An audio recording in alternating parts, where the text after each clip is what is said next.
So channeling my inner Mr. Hanky. But what is up, y'all? I've got another video today working with some board and trains back from a couple months ago. It's a little delayed, but things have just been crazy, so I'm been really behind on my editing and everything. But this is me working with two Golden Doodle litter mates.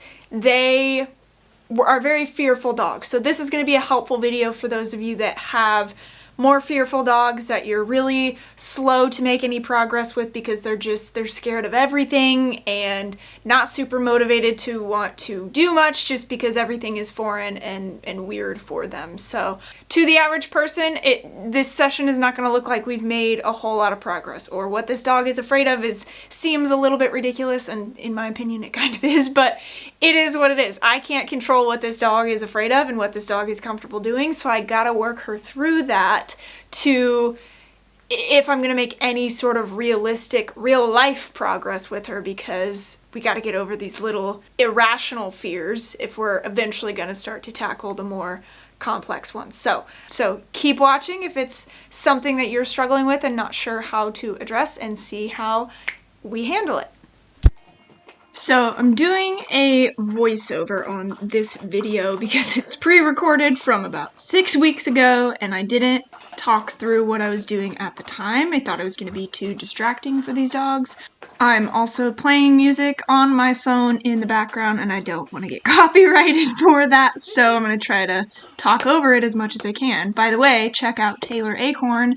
She is an incredible artist and her music is awesome. So what I am trying to do with Lucy here is just get her to play. Like I said, these two dogs came to me with a lot of issues that their owners were trying to get a handle on, and when they actually got to me, I realized that they were just big weenies with everything. I mean, I couldn't even clear my throat or sniffle without them wanting to just take off running on the other side of the yard. So I'm trying to get them to open up and play with me because they are so bonded with one another that I've got to build some sort of rapport there. I've got to create a relationship with them.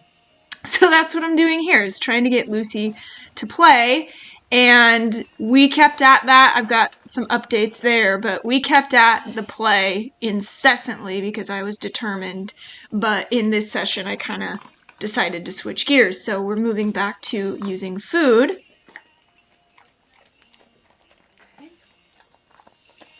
Now, obviously, with these two being big babies about everything, I needed to build their confidence. Now, with the place command here, I'm not using it as something for them that I need them to just chill on for hours and hours on end. But you can see she's very hesitant to go near this place bed, and as we get deeper into the video, you'll see just how scared of this inanimate object she really is. So I'm working her through that. I want her to learn this thing is not going to kill you. I just need you to climb up on it, and then you're eventually going to realize, hey, it's actually pretty fun to do so. So I'm just switching to a bigger bed because the little blue one was Scooter's and Lucy is too big for that. So I'm not forcing her to get up onto this thing. I could drag her on there with a leash, and a lot of trainers do, but I find that creates a lot of conflict and makes the dog even more fearful of it. So trying to lure her on with food, make her interact with it in a very little way so that she does get gradually more comfortable with it. Now, I am grabbing the leash here just to use a little bit of leash pressure to guide her, but I am still not going to just drag her up onto the thing. And now you're about to see the struggle we went through. We went round and round and round and round, trying to give her a little bit of guidance so that she has to go across it, but she's too scared and she's going around. We went at this for a while. I will tell you, most dog owners would probably have given up before the halfway point that I did, but we worked her through it, and I'm glad we stayed at it.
Now that, when she tripped and touched it, I should have immediately marked and rewarded that. I was kind of caught in the moment and wasn't really thinking, but even something as simple as that, she touched it, that I want to reward so that she learns. That's kind of what I'm looking for. Right there, my timing was much better, so I clicked after she just semi-confidently put her paw on there, which is all I'm looking for at this point. You can see the motivation for her is there. She wants the food that's in my hand. She's just not, that boost of confidence she needs is just not there yet for her to just step on this simple little thing. So I'm going to change up my strategy here in a minute and flip it over to make this place bed even less intimidating for her. Just walk over it. And again, we start out playing the same ring around the rosy game. I'm adding a little bit of extra pressure there because this is basically flat ground. I know she's not super comfortable, but I'm helping her work through that mental discomfort to, in the end, make her a tougher dog. Like, I'm not asking her to do anything super complicated here. I just want her to step on this simple object.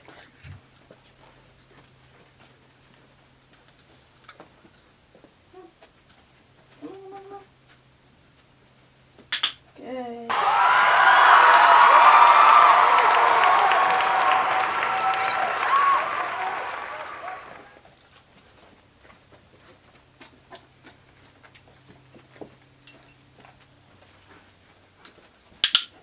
Now you can see that first successful repetition where she was standing on it for a decent amount of time really kind of changed everything. It made her understand, oh, I can do this. I can get on this. It's no big deal. And we just did a couple reps and then I showed her, hey, it's the same exact thing. And now, boom, she's doing it. No problem. This was a very, I mean, not the most frustrating session I've ever had with a dog, and especially not with these dogs. But it was tough. I mean, it took quite a while. We're 8 minutes into the video, but it is just a good reminder that if your dog is scared of something, you can't force them through those fears. They can't control what they are not comfortable with or what they are scared of. It's like grounding your kid for being afraid of the dark. Like, it just doesn't make sense, and that's not going to make them not afraid of the dark. It is an emotional feeling that is out of their control completely. So just give your dog some grace. Go at their own pace so that you can actually make progress instead of damage your relationship with them. That relationship is the most important element of being a good dog owner and handler and being a team with your dog. Because if that's not there, if they don't trust you, you have nothing. So you got to really break things down for them. Go at their own pace. If it takes you multiple sessions just to get your dog to get on a place board, so be it. But celebrate those moments so that they feel just as proud of themselves as you do for them.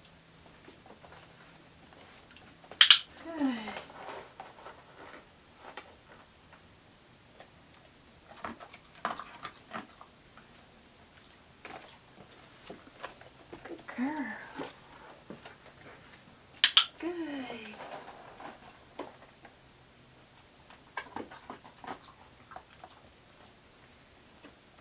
Break.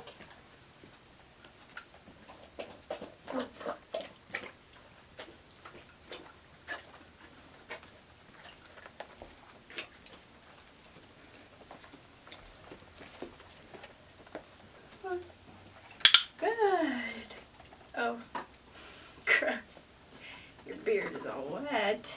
Break. Good girl. Good.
Lucy's not quite as skittish and just shut down as Belle, but she is still really nervous about being here. I mean, picked them up 2 days ago.